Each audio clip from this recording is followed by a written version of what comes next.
Hello students, मैं प्रवीण कुमार आप सभी का ट्रू विजडम क्लासेस में एक बार फिर पुनः स्वागत करता हूं। सिंधु घाटी सभ्यता का इतिहास जो कक्षा 10वीं के अंदर हमारे को यानी कि देखने को मिल रहा है पहले अध्याय के रूप में, उसी कक्षा की श्रृंखला में एक कक्षा यानी कि और हमारी यानी कि आ चुकी है। तो हमने कल जो यानी कि किया था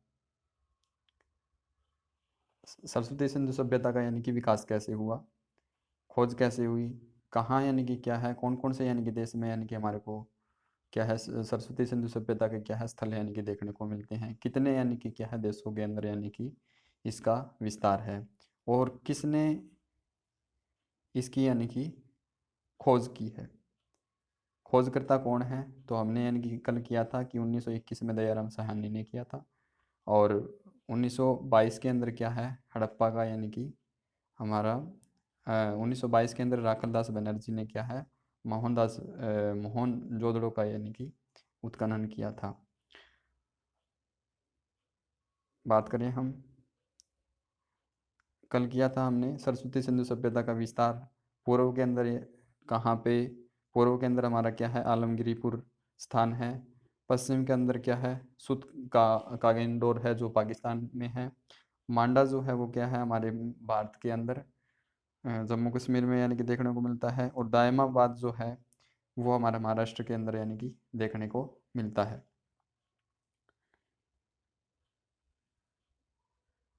तो हमने कल बात बताई थी कि ये कौन कौन से सिंधु घाटी जो सभ्यता है वो कौन कौन से यानी कि देश में है। तो हम बात करें इंडिया के अंदर है, ये पाकिस्तान के अंदर है और अफ़गानिस्तान के अंदर है। तो ये बात हमारे को क्या है अच्छे ढंग से यानी कि ध्यान रखनी है कि कौन कौन से देश में सिंधु घाटी सभ्यता का क्या है विस्तार है। तो इंडिया के अंदर बहुत सारे यानी कि स्थल है, पाकिस्तान के अंदर बहुत सारे स्थल है और अफ़गानिस्तान के अंदर बहुत सारे स्थल है। तो मेन बात है हमारी, कुछ एक मेन जो यानी कि क्या है स्थल है वो याद रखने हैं। पाकिस्तान के अंदर क्या है मोहनजोदड़ो है, पाकिस्तान के अंदर हमारा हड़प्पा है, हड़प्पा याद रखना है। और भारत के अंदर हमारा कल हमने किया था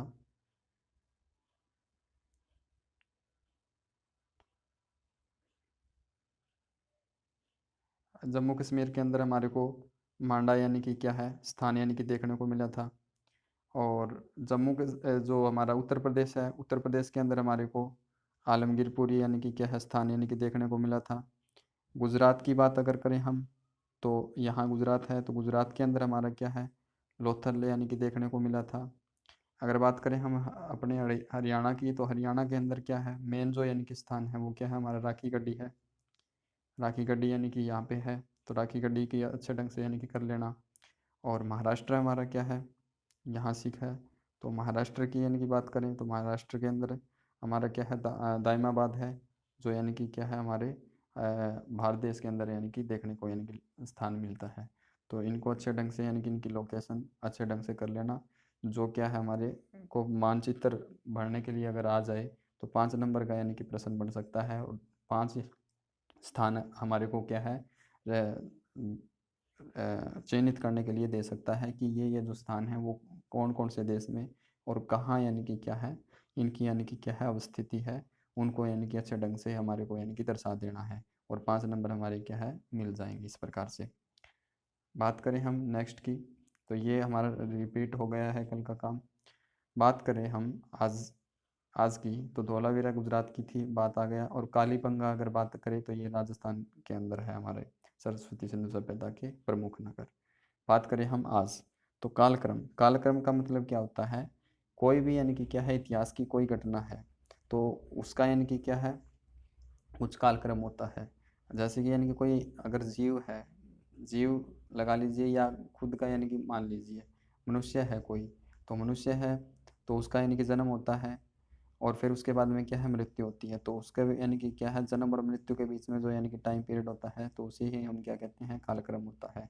इसी प्रकार क्या है सिंधु घाटी जो सभ्यता है उसका भी यानी कि कालक्रम था।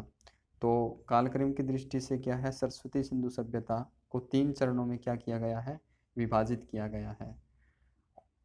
3 चरण कौन कौन से हैं, चरण नंबर 1, चरण नंबर 2 और चरण नंबर कितना 3 है। तो प्रारंभिक काल ये कहा गया है कि 4000 से 2600 ईसा पूर्व, ये क्या है प्रारंभिक काल था। फिर उसके बाद में चरण नंबर 2 ये कहता है नगरीय काल। नगरीय काल की अवधि जो है वो क्या है हमारी 2600 से लेके 1900, ये मेन है, हमारे को ये याद रखनी है। मेन जो यानी कि परीक्षा में पूछा जाती है वो क्या है हमारी 2600 से 1900। अगर वो प्रश्न पूछ ले नगरीय काल क्या है, नगरीय सभ्यता यानी कि कालक्रम क्या है, तो हम ये कहेंगे 2600 से लेके 1900। एक नंबर में प्रश्न बनने के पूर्ण पूर्ण यानी कि चांस है। नगरीय काल, नगरीय सभ्यता का क्या है कालक्रम क्या है, तो हम ये कहेंगे 2600 से लेके 900 ईसा पूर्व जो है वो क्या है नगरीय काल की यानी कि कालक्रम है। तो ये जो सिंधु घाटी सभ्यता का क्या है कालक्रम जो होता है वो पहचान किसे की जाती है, इतने साल पहले थी या नहीं थी, या कोई यानी कि क्या है इतिहास की कोई घटना थी, तो उसकी पहचान करने के लिए क्या है एक विधि होती है। तो वो विधि क्या होती है किसी भी यानी कि सभ्यता की पहचान करने के लिए, तो उसके कुछ अवशेष उठाए जाते हैं और उस अवशेषों के ऊपर क्या है एक विधि यानी कि क्या है लागू की जाती है।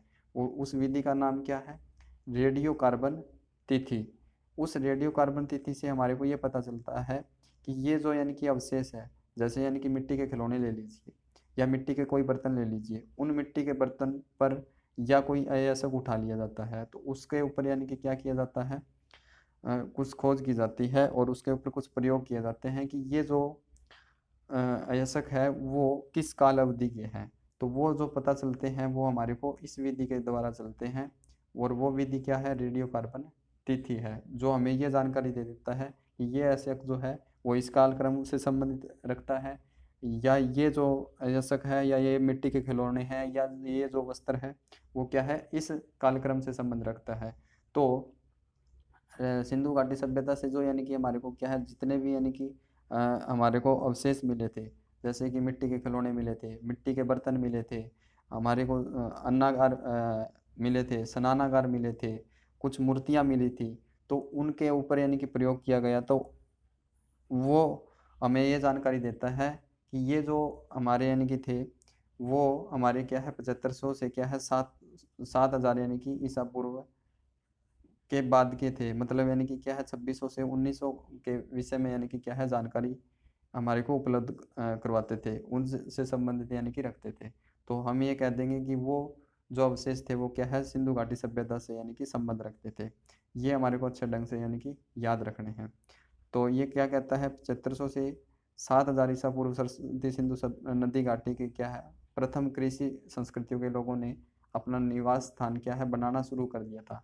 मतलब सिंधु घाटी सभ्यता जो थी सिंधु नदी के किनारे क्या है 7500 से क्या है 7,000 ईसा पूर्व क्या है सरस्वती नदी के क्या है जो किनारे थे या उसके आसपास के क्षेत्र में क्या है लोग क्या है निवास यानी कि क्या है बनाना शुरू कर दिया था। और बात जैसे जैसे यानी कि क्या है चलती आई 3200 ईसा पूर्व तक, तो क्या है नगर योजना के क्या है लक्षण, लेखन कला, मुहरों का विकास, नाप तोल की पद्धतियाँ।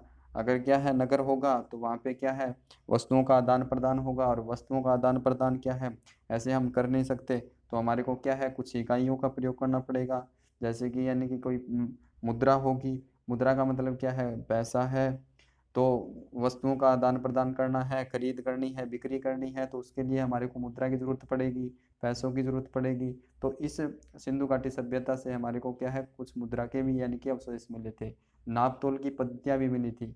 कुछ हमारे को क्या है ऐसे यानी कि क्या है जैसे कि हम कहते हैं सामान्य तौर पे सामान्य जीवन में बाट है, तो हमारे को कुछ क्या है मिट्टी के बाट मिले थे जो क्या है उस टाइम उस समय के क्या है वस्तुओं को क्या है तोलने के लिए मापने के लिए क्या है प्रयोग किए जाते थे, जो हमारे को वर्तमान में क्या है खुदाई के दौरान यानी कि मिले थे। तो पहले यानी कि 1921 के अंदर जो यानी कि क्या है हड़प्पा की जो खोज की थी दयाराम साहनी ने, तो वहाँ पे क्या है कुछ एक हमारे को क्या है बहुत सारी यानी कि क्या है मूर्तियाँ मिली थी, अन्नागार मिले थे, स्नानागार मिले थे। और राखलदास बनर्जी ने भी क्या है 1922 में की थी, तो वहाँ पे भी क्या है बहुत सारे यानी कि क्या है नाप तोल की यानी कि क्या है वस्तुएं मिली थी, मुहरें मिली थी। लेखन कला, लेखन कला का मतलब है उस समय क्या है कुछ यानी कि क्या है लेखन करना था, जैसे कि कोई कहानियाँ हैं या कोई शिलालेख है। तो इस प्रकार के क्या है लेखन कला का भी यानी कि विकास उस संस्कृति के अंदर हमारे को देखने को मिला है। तो आगे क्या कहता है, पद्धति के साथ इन प्रथम कृषि संस्कृतियों का परिवर्तन विकसित ग्रामीण संस्कृति में हुआ।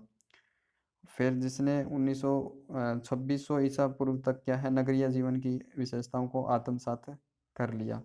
तो 2600 ईसा पूर्व जैसे जैसे यानी कि क्या है आता रहा, तो पहले क्या है ग्रामीण सभ्यता थी, उसके बाद में क्या है 2600 ईसा पूर्व तक क्या है नगरीय सभ्यता में क्या है विकास यानी कि हो चुका था सरस्वती सिंधु की क्या है क्षेत्र में। और उसी को क्या कहते हैं हम प्रथम नगरीय सभ्यता कहते हैं। 1900 ईसा पूर्व तक आते आते इस नगरीय सभ्यता का क्या है बदलाव क्या है ग्रामीण संस्कृति में क्या है होना शुरू हो गया। और 1300 ईसा पूर्व से क्या है इस नगरीय सभ्यता का क्या है पतन हो गया। मतलब क्या है, एक बार नगरीय सभ्यता का विकास हुआ, फिर उसके बाद में क्या है ग्रामीण सभ्यता का यानी कि विकास हो गया। मतलब यानी कि नगरीय सभ्यता क्या है पतन होने लगा। पतन होने का मतलब क्या है, उसका यानी कि क्या है कि कोई यानी कि बाढ़ के कारण है, या कोई यानी कि ऐसी यानी कि प्राकृतिक आपदा हुई जिससे क्या है नगर क्या है समाप्त होने लगे। समाप्त होने का मतलब है जैसे कि बाढ़ आ गई, तो बाढ़ आने से क्या है लोग क्या है वहाँ पे यानी कि बहुत सारी यानी कि बीमारी यानी कि पैदा हो गई, या बाढ़ से क्या है लोग यानी कि उधर उधर यानी कि होने लगे। जैसे मृत्यु के मुंह में भी बहुत सारे यानी कि लोग गए, तो इस सभ्यता का क्या है पतन हो गया, समाप्ति की ओर यानी कि क्या है चली गई ये सभ्यता।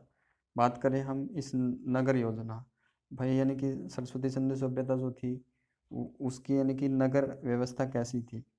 नगर होता है तो नगर कैसे होगा, जैसे कि ये है सरस्वती सिंधु सभ्यता की नगर योजना में समरूपता होते हुए भी कुछ क्षेत्रीय विभेद मिलते हैं। सभ्यता के नगरों में प्राय पूर्व और पश्चिमी दिशा में क्या है दो टीले मिलते थे। जैसे कि नगर है, ये नगर है, तो अगर इसमें यानी कि बीच में यानी कि क्या है एक रेखा यानी कि खींच दे, तो ये हमारा पूर्व टीला कहलाएगा और ये क्या है हमारा पश्चिमी टीला कहलाएगा। तो ये अगर प्रश्न आ जाए कि सिंधु सभ्यता जो थी वो कितने नगर योजना जो थी वो कितने यानी कि टीलों में बटी थी, तो हम ये कहेंगे दो टीलों में बटी थी। एक क्या है पूर्वी टीला और एक क्या था पश्चिमी टीला। तो पूर्वी जो टीला था, पूर्वी टीला मतलब पूर्व दिशा के अंदर यानी कि जो टीला था उस पर आवास क्षेत्र, और पश्चिमी टीले पर क्या है दुर्ग स्थित था। मतलब यानी कि इस तरफ जो था पूर्वी जो यानी कि एरिया था इसके अंदर केवल और केवल क्या है सामान्य लोग रहते थे। जैसे कि यानी कि व्यापारी रह गए, सामान्य यानी कि लोग रह गए। और इस पश्चिमी जो यानी कि क्या भाग है पश्चिमी जो टीला था, इस पश्चिमी टीला के अंदर क्या है बड़े बड़े यानी कि क्या है लोग रहते थे।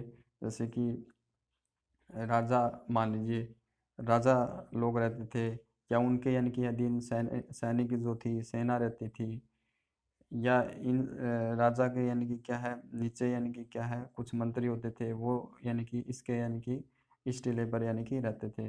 तो आपसे प्रश्न केवल ये कहेगा कि नगर योजना में जो थी वो यानी कि कितने यानी कि क्या है टीलों में बटी हुई थी, तो वो कितने टीलों पे बटी हुई थी, दो टीलों में बटी हुई थी, एक पूर्वी टीला और एक हमारा पश्चिमी टीला। तो पश्चिमी टीले में कौन रहता था, क्या है जो समृद्ध यानी कि लोग रहते थे, और यहाँ पे क्या है हमारे यानी कि सामान्य यानी कि लोगों का यानी कि आवास था। तो ये अपने को अच्छे ढंग से याद रख लेना है। फिर उसके बाद में कहता है ये नगर मजबूत रक्षा प्राचीर से यानी कि युक्त था।